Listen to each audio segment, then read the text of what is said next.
गावाकडचं घर, मातीचं अंगण आणि अंगणाच्या मधोमध असलेली तुळस.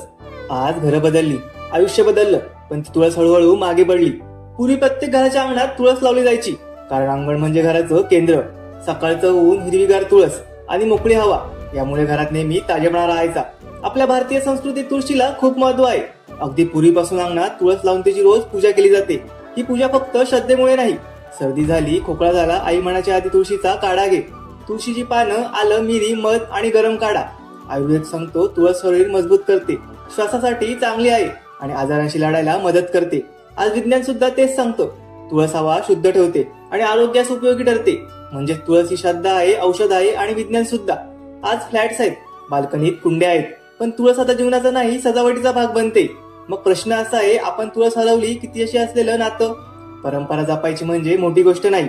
तुम्ही रोज तुळशीला पाणी देता का? कमेंटमध्ये नक्की सांगा.